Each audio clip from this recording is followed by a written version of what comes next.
बहुत समय पहले सपनापुर नाम का एक गांव हुआ करता था। उस गांव के पास एक जादुई जंगल था।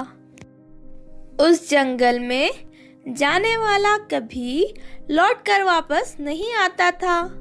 इस डर से कोई भी गांव वाला उस जंगल में जाने की हिम्मत नहीं करता था। फिर एक दिन सीमा और काजल नाम की दो सहेलियां उस जादुई जंगल में जाने का फैसला कर लेती है।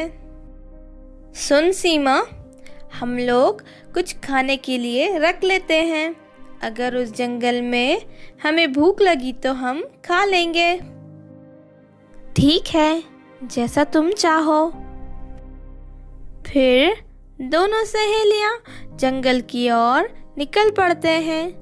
जैसे ही वो दोनों जंगल की सीमा पर पहुंचते हैं कि तभी उनके सामने जंगल के दो रास्ते दिखाई देते हैं।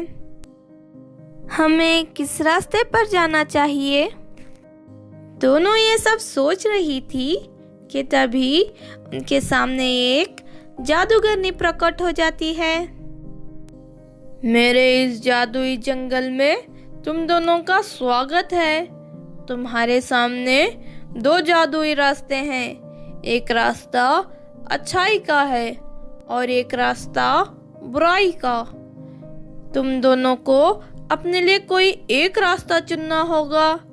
तुम्हें अच्छाई के रास्ते पर एक बुढ़िया मिलेगी जो तुम्हें अनोखा ज्ञान देगी। ऐसा ज्ञान जो तुम्हारी जिंदगी पूरी तरह बदल कर रख देगा। और बुराई के रास्ते पर हमें क्या मिलेगा? बुराई के रास्ते पर तुम्हें एक चुड़ैल मिलेगी। उसके पास ढेर सारा खजाना है। कहो अब तुम दोनों कौन सा रास्ता चुनोगी? मैं तो खजाना लेने बुराई के रास्ते पर जाऊंगी, क्योंकि दुनिया में दौलत ही सबसे अहम है। मुझे उस बुढ़िया की बेकार के ज्ञान की कोई जरूरत नहीं है। सीमा, तुम किस रास्ते पर जाना पसंद करोगी? मैं अच्छाई के रास्ते पर जाना चाहूंगी। मेरी माँ ने मुझे बचपन से ही सिखाया है कि दुनिया में ज्ञान से बढ़कर कोई चीज नहीं होती। इस तरह दोनों सहेलियां अपना अपना रास्ता चुन लेती हैं। सीमा अच्छाई के रास्ते पर चलने लगती है। थोड़ी देर जाने के बाद उसे एक बीमार बुढ़िया मिलती है। वो बुढ़िया सीमा से अपने लिए मदद करने के लिए कहती है, बेटी, क्या तुम मेरी मदद करोगी? मैंने 2 दिन से कुछ नहीं खाया। ये लीजिए दादी जी, आप मेरा खाना खा लीजिए। सीमा खुशी खुशी उस बुढ़िया को खाना दे देती है। उसके बाद सीमा से खुश होकर वो बुढ़िया उसे ढेर सारी ज्ञान की बातें बताने लगती है। दूसरी तरफ काजल को भी बुराई के रास्ते पर एक बुढ़िया मिलती है। बेटी, मैंने 2 दिन से कुछ नहीं खाया। क्या तुम मुझे अपना खाना दोगी? चल बुढ़िया कही कि मैं तुझे अपना खाना नहीं दूंगी। इस तरह काजल उस बुढ़िया को डांट देती है और खुद ही बैठकर सारा खाना खा लेती है। फिर उसे एक चुड़ैल मिलती है। उस चुड़ैल की आंख फूटी हुई थी और एक पैर टूटा हुआ था। मैं जानती हूँ तुम यहाँ खजाना लेने आई हो। देखो, इस जमीन के नीचे ढेर सारा खजाना दफन है। तुम यहाँ खुदाई करके जितना चाहे उतना खजाना ले जा सकती हो, लेकिन उससे पहले तुम इसे एग्रीमेंट पर साइन करना होगा। काजल के मन में खजाना हासिल करने का भूत सवार था, इसलिए वो बिना पढ़े उस कागज पर साइन करके जमीन में खुदाई करना शुरू कर देती है। लेकिन काफी देर खुदाई करने के बाद भी उसे कुछ नहीं मिलता।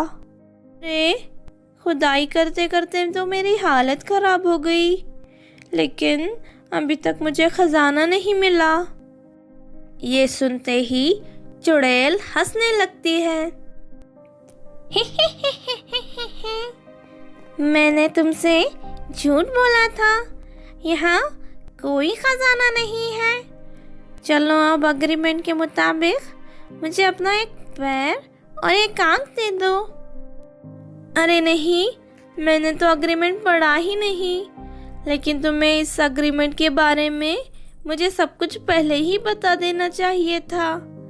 खजाने के लालच देकर तुम्हें मेरे साथ धोखा कर दिया है। हाँ?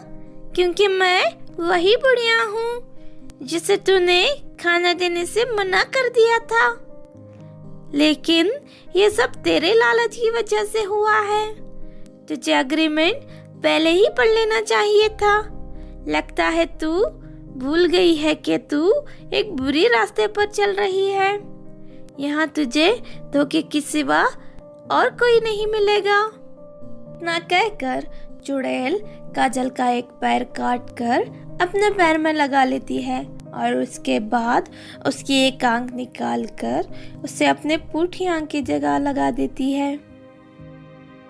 तुझे बुराई के रास्ते पर चलने का सबक मिल चुका है, अब तो यहाँ से भाग जा। फिर थोड़ी देर के बाद दोनों सहेलियां वापस उसी जगह पर पहुंच जाती हैं जहां से उन्होंने चलना शुरू किया था। सीमा पहले से कहीं ज्यादा खूबसूरत दिख रही थी और उसके चेहरे पर एक अजीब सा तेज था। वही दूसरी तरफ काजल अपनी एक टांग और एक आंख गंवाकर पूरी तरह बदसूरत बन चुकी थी। इस तरह दोनों सहेलियों को उनके चुने हुए द्वारा रास्ते का फल मिल जाता है।